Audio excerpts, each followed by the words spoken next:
নিন বাবা, রোদে বসে সেদ্ধ ডিমটা খেয়ে নিন, দেখবেন খুব ভালো লাগবে।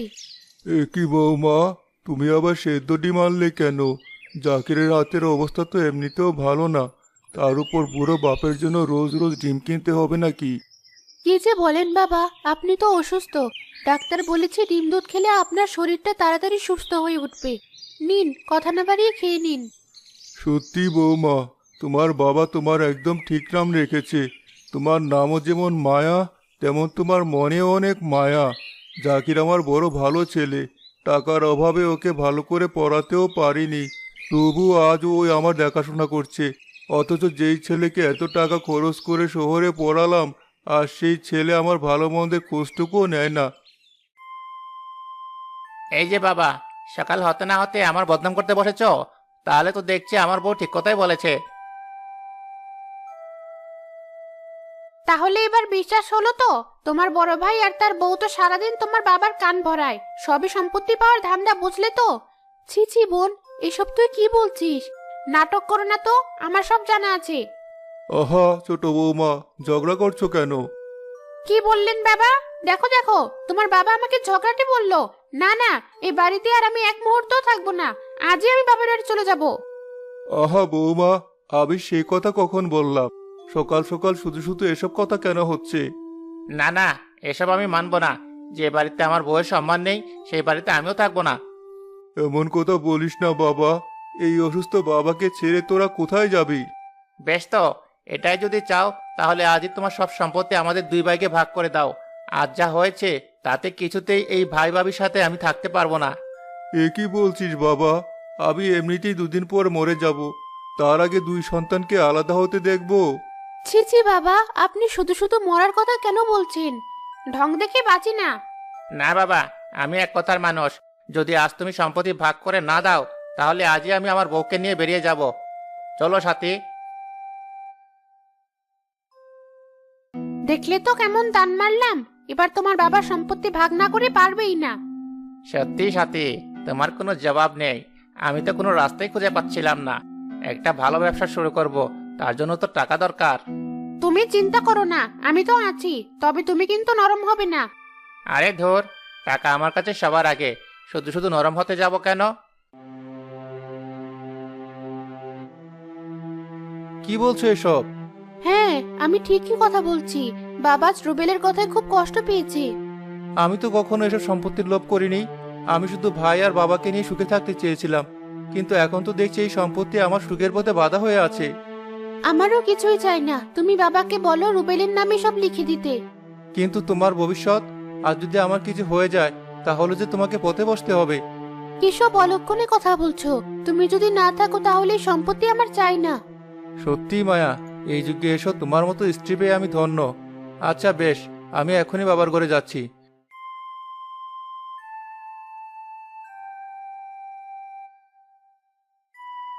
আরে তুমি এখানে বসে আছো, আর তোমার বড় ভাইকে দেখলাম তোমার বাবার ঘরে যেতে।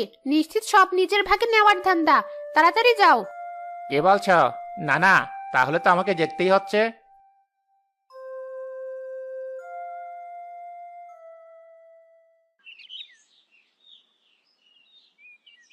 বাবা, তোমার সাথে কিছু কথা ছিল। বাবা জাকির, তুই এই অসময়ে আমার ঘরে? হ্যাঁ বাবা, মায়ের কাছে সব শুনলাম, তাই ভাবলাম তোমার কাছে এসে কিছু কথা বলি। হ্যাঁ বাবা, বল কি বলবি? আমি বলছিলাম যে আমার কিছু লাগবে না বাবা, তুমি বরং রুবেলকে সব দিয়ে দাও। কি বলছিস বাবা? রুবেলকে সব দিয়ে দিলে তোর ভবিষ্যৎ যে অন্ধকার হয়ে যাবে। কিচ্ছু হবে না বাবা, কপালে থাকলে আল্লাহ সব ঠিক করে দেবেন। কে ভাইজান? এই অসময় বাবার কানে কি বিষমন্ত্র ডালছ? আরে রুবেল, কি বলছিস এসব? তুমি চুপ করো বাবা। তুমি তো শুধু তোমার বড় ছেলেকে ভালোবাসো। আমি তো তোমার দুই চোখের বিষ। তুই আমাকে ভুল বুঝছিস ভাই। একদম না, আমি তোমাকে ঠিকই বুঝেছি। শোনো বাবা, এতদিন তোমার যা ইচ্ছা তুমি তাই করেছো, কিন্তু আর না। আমাকে তুমি ঠকাতে পারবে না।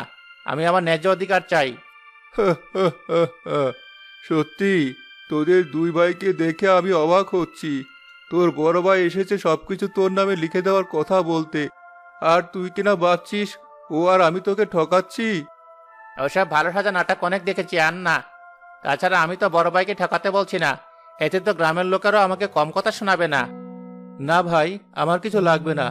তুই ভালো থাকলে আমিও ভালো থাকবো।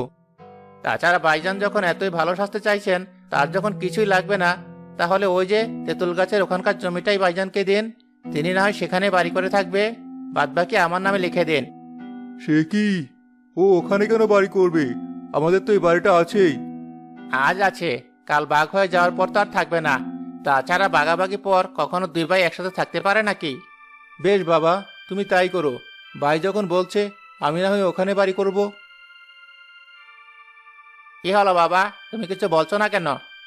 আমি আর কি বলবো, যা বলার তা তো তোরা বলেই দিয়েছিস। তুই কাগজ তৈরি কর, তোর যেমনটা চাইবি আমি তেমনটাই করব। আচ্ছা বাবা, আমি আজই কাগজ তৈরি করছি।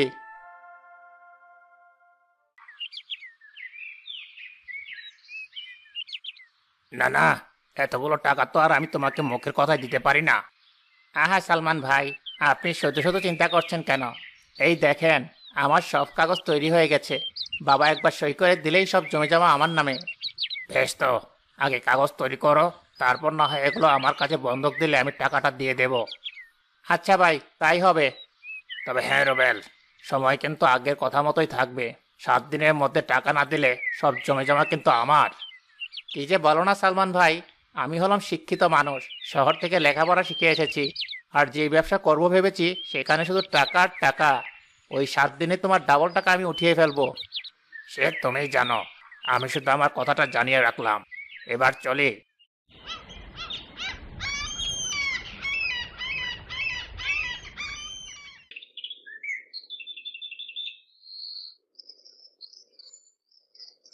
এই নে রুবেল, আজ থেকে তোর কথাই ঠিক হলো।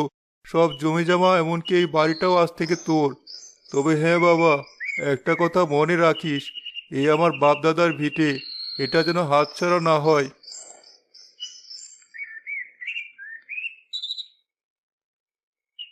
এসব তোমাকে বলতে হবে না বাবা, আমি শিক্ষিত মানুষ। আমি জানি জমি জমা কিভাবে ধরে রাখতে হয়।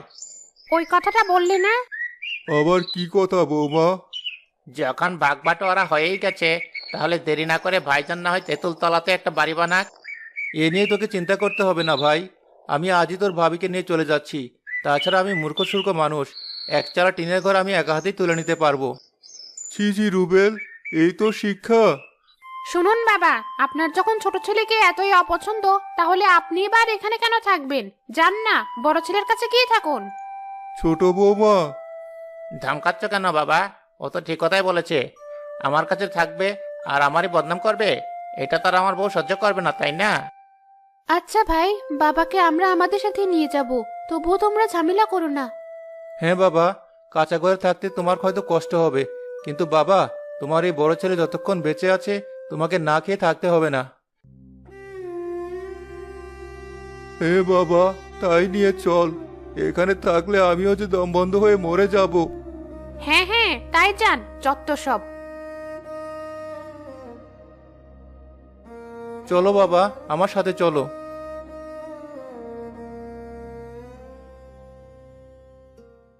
মায়া, এই চেয়ারটা বাবাকে দাও।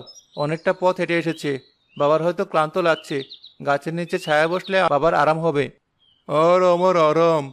বাইরের কষ্টটা তো তোরা দেখতে পাচ্ছিস, কিন্তু ভেতরে যে কষ্ট হচ্ছে সেটা যে কেউ দেখতে পাচ্ছে না বাবা। কষ্ট পেও না বাবা, দেখবে সব ঠিক হয়ে যাবে। এখানে আপাতত একটা ঘর তুলে নিই, পরে যা ইচ্ছে করা যাবে। হ্যাঁ, তুমি তাই করো। বাইরে থাকতে বাবার তো খুব কষ্ট হবে। সবার আগে এই তেঁতুল গাছটা কাটতে হবে। ভালো করে তুলতে হলে এখানে গর্ত না করলে হবে না। দাঁড়াও, আমি কুড়াল নিয়ে আসি। একই রেবেল মিয়া, সকাল সকাল আমার কাছে?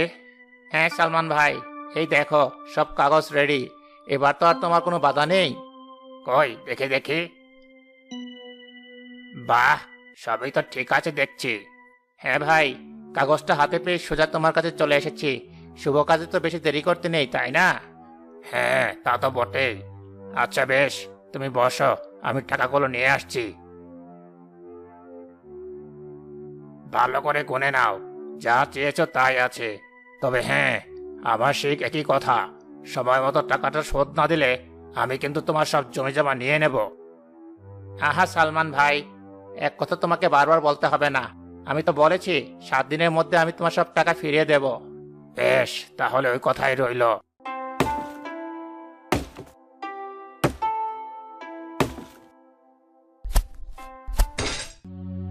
আরে, শাবল দিয়ে কোপ দিতে এখানে এমন শব্দ হলো কেন? তাহলে কি এখানে কিছু আছে? কি হলো? তোমার আর কত সময় লাগবে?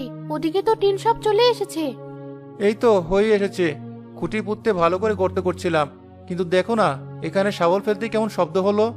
সে কি শব্দ হবে কেন? ভালো করে দেখো কিছু পড়েছে কিনা। আরে, এটা তো কোনো সিন্ধুক মনে হচ্ছে। সিন্ধুক? তেঁতুল গাছের নিচে মাটির তলে আবার কিসের সিন্ধুক?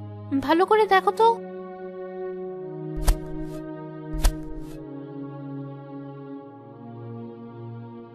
এ কি? এ তো দেখছি সত্যি সত্যি সিন্ধুক। জাকির, ভালো করে সিন্ধুকটা উপরে তোল বাবা। ছোটবেলায় কত গুপ্তধনের গল্প শুনেছি। দেখ বাবা, ওই সিন্ধুকে কিছু আছে কিনা। কি যে বলো না বাবা, আমাদের কি আর সেই কপাল আছে? তারপরও তুমি যখন বলছো, তুলে দেখি। আরে, এটাতে তো দেখছি অনেক বড় একটা তালা ঝুলানো। এত কথা না বলে শাবলটা দিয়ে তালাটা ভাঙার চেষ্টা করলেই তো হয়।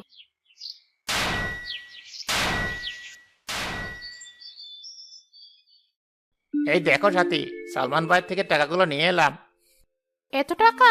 আমার কত শখ একটা নতুন বড় দেখে সোনার সীতাহার বানাবো। আমাকে একটা সীতাহার করিয়ে দাও। আহা সাথী, কি বলছো এসব? এই টাকা তো আমি ব্যবসার জন্য এনেছি। সালমান ভাই মাত্র 1 সপ্তাহ সময় দিয়েছে। ভালোই ভালো সুদ সহ টাকাটা ফিরিয়ে না দিলে এই জমি জমা বাড়িঘর সব চলে যাবে। অত শত আমি জানি না, আমাকে গয়না বানিয়ে দিতেই হবে। আচ্ছা বেশ, এখন খাবার আনো, তোমার জ্বালায় আর পারি না।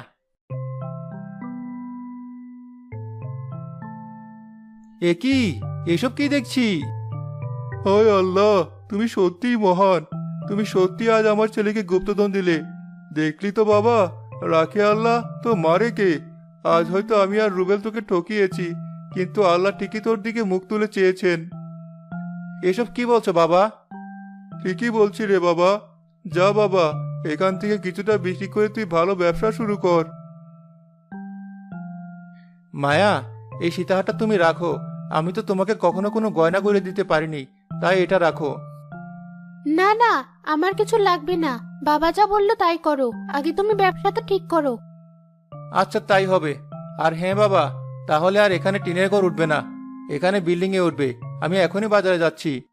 যাকে সিন্ধুকে পাওয়া স্বর্ণ বিক্রি করে 6 দিনেই একটা ভালো বাড়ি করলো, বড় ব্যবসাও শুরু করলো। অন্যদিকে রুবেল তার ব্যবসায় লস খেয়ে বিপদে পড়ে গেল। এ কি, তোমাকে এমন দেখাচ্ছে কেন? সব শেষ হয়ে গেছে সাথী, আমার সব শেষ হয়ে গেছে। আমার ব্যবসাটা আর নেই। কি বলছো এসব? তুমি না বলেছিলে তুমি শহর থেকে পড়ালেখা করা ছেলে? তাছাড়া যে ব্যবসা তুমি করছো তাতে কোনো লস হওয়ার চান্স নেই। হ্যাঁ, কিন্তু আমার যে কপাল পোড়া, ব্যবসায় আমার যে পার্টনার ছিল সে আমার সব টাকা নিয়ে পালিয়ে গেছে। হাই হাই, কি বলছো তুমি? এখন কি হবে? সালমান ভাই কি তাহলে আমাদের বাড়িঘর সব কেড়ে নেবে? তাহলে আমরা কোথায় যাব? সবই আমার দুষ্কর্মের ফল সাথী। নিজের বাইকে টকিয়ে ওই তেঁতুল তলায় পাঠিয়েছি, তাই আল্লাহ আমাকে শাস্তি দিয়েছেন। আর দেখো না, ভাইজান ওখানে কেমন বিল্ডিং তুলেছে। এবার আমাদের কি হবে?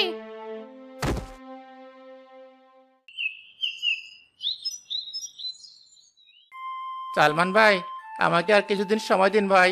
আমি কথা দিচ্ছি, আমি সুদ সহ সব টাকা আপনাকে ফিরিয়ে দেব। অত কথা আমি জানি না রবেল।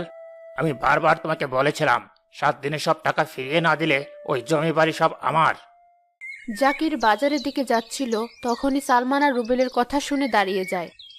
এ কি? সালমান এসব কি বলছে? না না, আমাকে তো জানতেই হবে।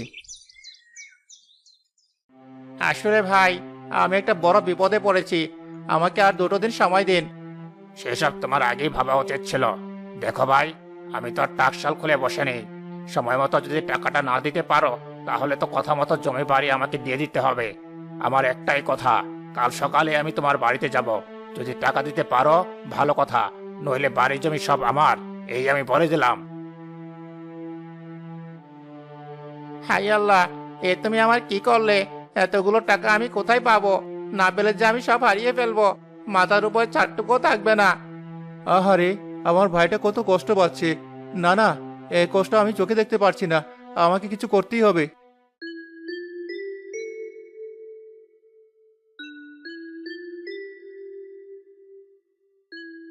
যা হয়েছে ভালোই হয়েছে। নিজের ভাইকে ঠকিয়ে কেউ বড়লোক হতে পারে না। আল্লাহই ওর প্রাপ্য শাস্তি ওকে দিয়েছেন। এ তুমি কি বলছো বাবা? ও তোমার ছেলে? ছেলে? কিসের ছেলে? যেদিন বাবাকে তাড়িয়ে দিয়েছিল সেদিন ওর মনে ছিল না? এতটা কঠিন হবেন না বাবা, মানুষ মাত্রই ভুল করে। তাছাড়া রুবেল তো আমাদের পর না। ওর এই বিপদে আমরা যদি ওর পাশে না দাঁড়াই, তাহলে যে আমরাও মানুষ হতে পারবো না। কিন্তু আর কোনো কিন্তু না বাবা। তাছাড়া ওই জমি বাড়ি তো আমাদেরই, তাই না? তোমারই তো বাপদাদার ভিটে। তুমি আর না করো না।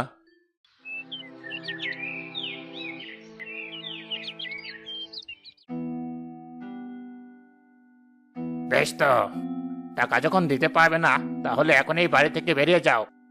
সালমান ভাই, দয়া করে আর কিছুদিন সময় দিন। এক কথা বারবার বলো না রুবেল।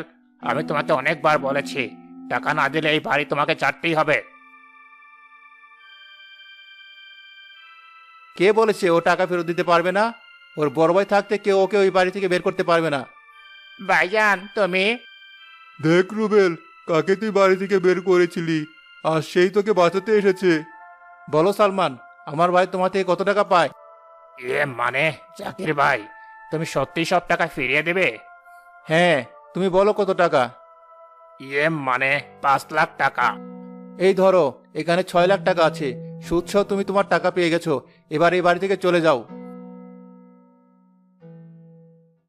আমায় তুমি ক্ষমা করে দাও ভাইজান।